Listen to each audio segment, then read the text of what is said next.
Hello, hello. Welcome to Walter's Rear Window, a podcast hosted by yours truly, Maya and Claire. Our podcast is based in Portland, Oregon, and we'll be covering everything from movies and films, trendy local food spots, to whatever else pops into our mind.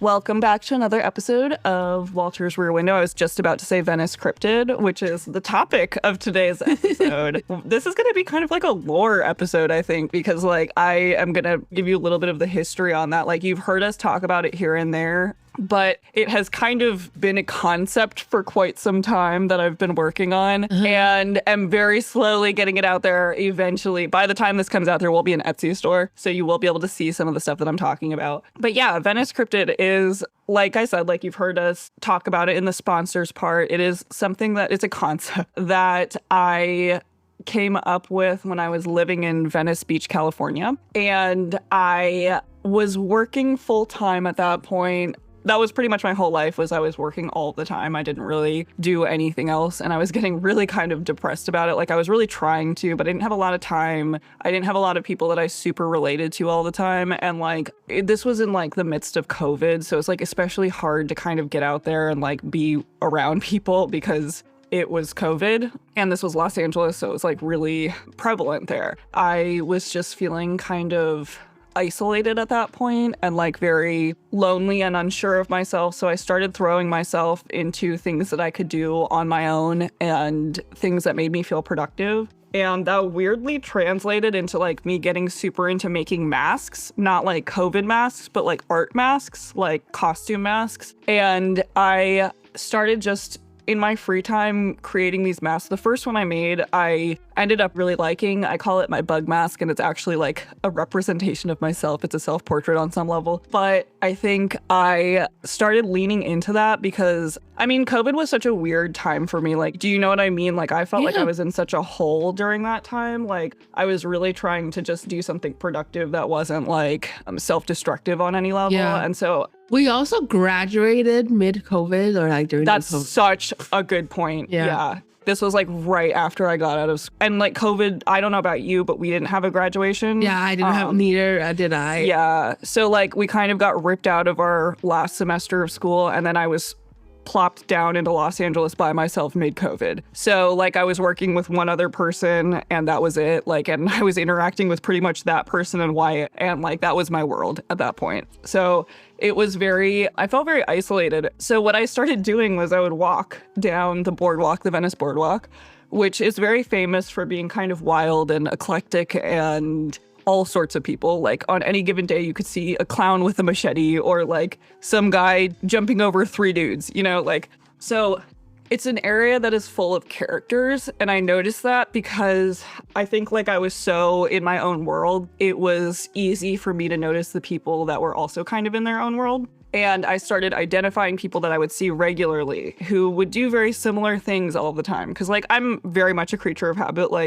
I was telling Wyatt the other day, if I got famous, it would be so bad because it would be so easy to track me down because I just do the same thing every single day. So as soon as you know where I am at one point during the day, that's where I'll be every day. And a lot of these people were very much like that. And they were very expressive in a way that I have not seen people be expressive before. There was one woman who used to go down the roads and she would find street signs and she would crochet sweaters for the street signs. And that would be her whole day. She would go out at 7 a.m., start crocheting around a street sign. You drive back. I'd be coming home from work and I would see her and she'd be finishing it. So she was a very specific, I think I was finding people who were kind of doing the same thing that I was, which was throwing themselves into something to help them get by on some level. And so I started calling them cryptids because I'm from Virginia. I'm not from Virginia, I'm from Los Angeles. Well, I was born in DC. I'm not from anywhere. I was born in DC and then I lived a long time in Los Angeles and then we moved to Virginia, 8 years, back to Los Angeles, now I'm in Portland. But when I was in Virginia, cryptids were a really big thing. Do you know what a cryptid is? Do you want to explain what that means? Yeah, do you know what it is at all? Do you have any concept for it?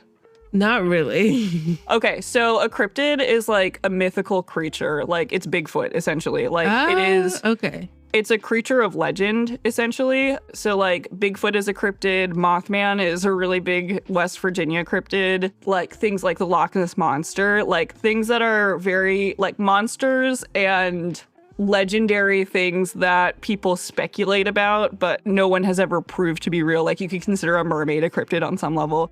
And so I started identifying these people as Venice cryptids, like the people that I would see, and were hyper identifiable, and like I knew general things about, but I didn't really know very much about. And eventually, if I had stayed there, I probably would have eventually like attempted to do some kind of documentary side of this. But because it was so in the midst of COVID and no one was like doing anything, it was like I kind of had to go back to doing something solo. So I started creating, I used these people as inspiration. Like, there was one woman who would bicycle up and down the roads, and she would throw these, she wore a giant pink tutu, and her bike had these lit up wheels that would like glow, and she would ride down the road and throw glitter onto trees all day. So like you would always know, like you could see her path because all the trees would be covered in glitter. And she was like such a specific person. So I like drew a lot of inspiration from the people that I saw there just kind of doing their own thing and creating their own worlds. I think like in the long term, what I want to do eventually is be able to sell some of my masks. So I think I like, because I have a bunch of them and they're a lot of fun. And then also like little knickknacks, like earrings, mask earrings, outlet covers, you know, like lots of things that we would have seen at like Comic-Con, you know what I'm saying?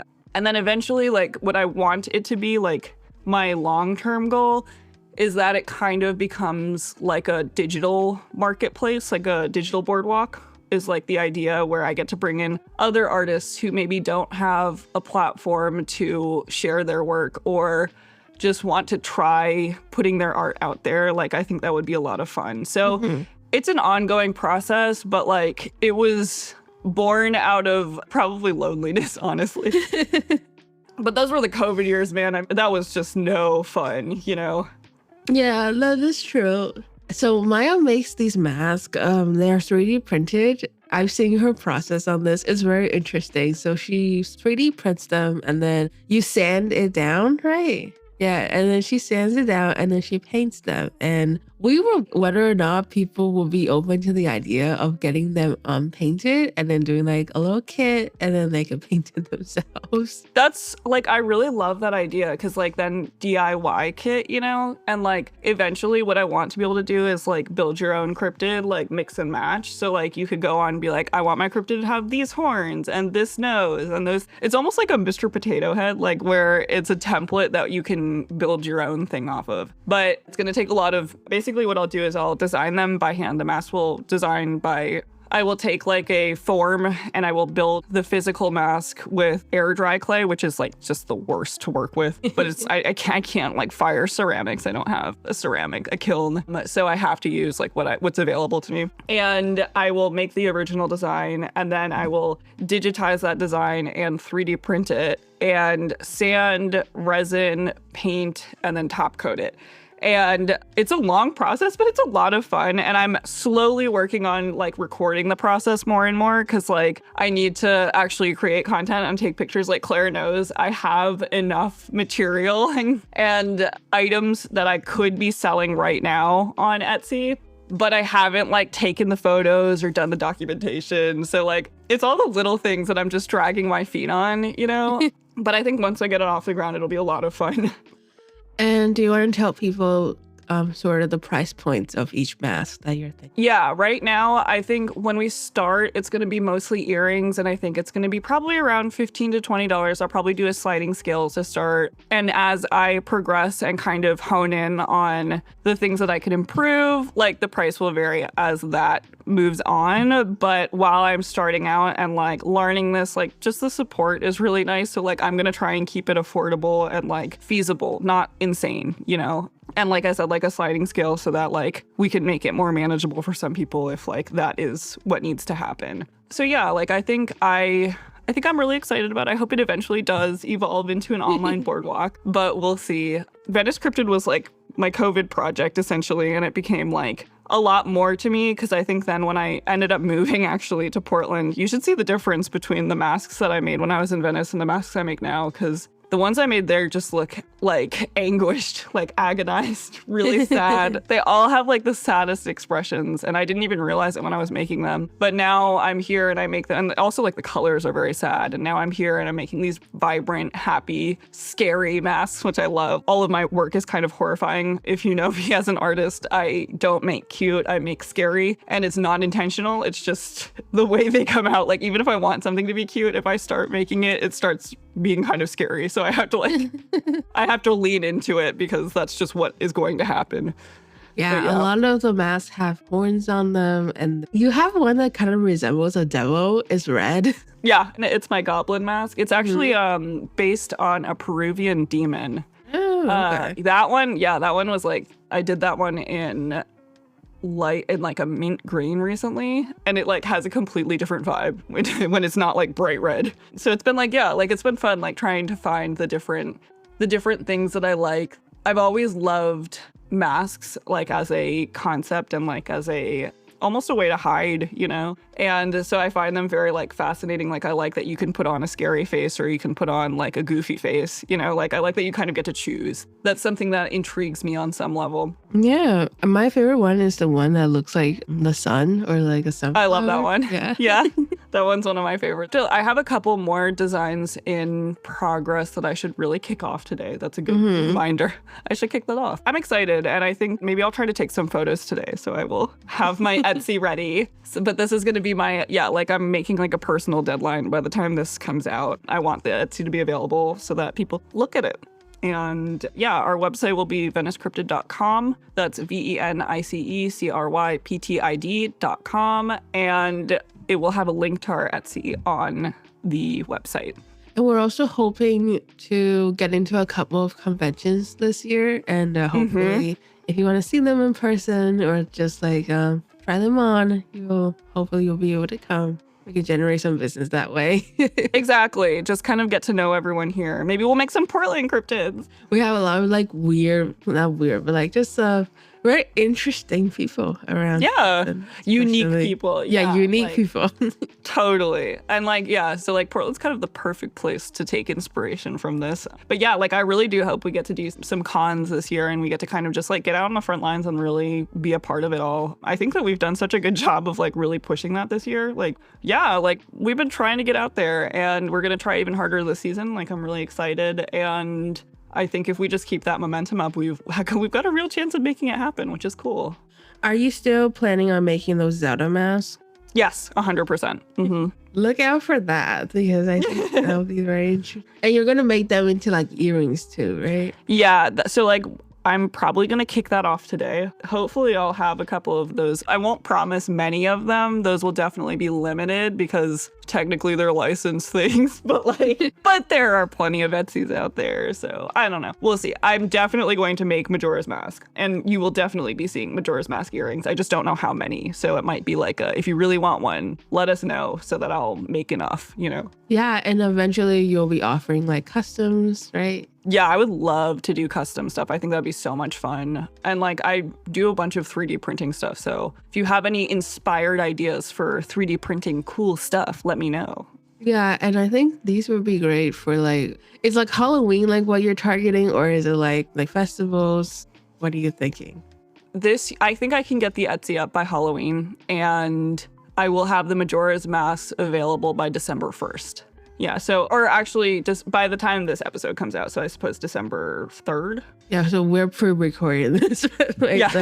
Yeah, currently Maya is in the midst of production. Yes. But by the time this episode comes out, you will be able to possibly purchase something from Maya, or just to really look at the website and look at all the stuff that she has on. Are you gonna do like a little description of each mask? Like this one's this was the goblin. Like totally, yeah. Give a little bit of background, like give them bios and everything. Because like as of now, I've done 2 big sales where I've done 20 pairs of my bug mask earrings and 20 pairs of my sun mask earrings, and those were a lot of fun. They were custom, so I sent a bunch of different options to this one person, and they picked out some colors, and we talked, and I sent them a design, and then they picked a certain like variation of it all, and I made it and shipped it off. And so it was really good. Like we're getting closer. Yeah, these would be like fun knickknacks for events if you want. Totally. Or like yeah, they were weddings. used as oh my gosh, yes. They were used as party favors for it was I think like a yoga retreat. But it was cute. Like my mom sent me photos of everyone and they're all wearing them. It was really sweet. So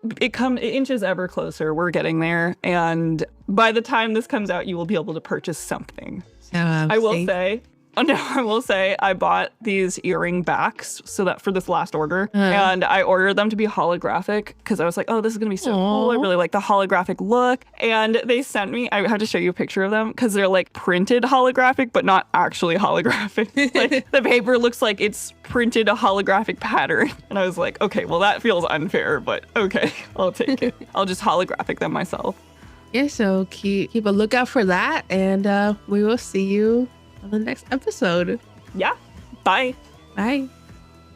Tune in next week for more fun convos, and don't forget to follow us at Walter's Rear Window on Instagram for updates.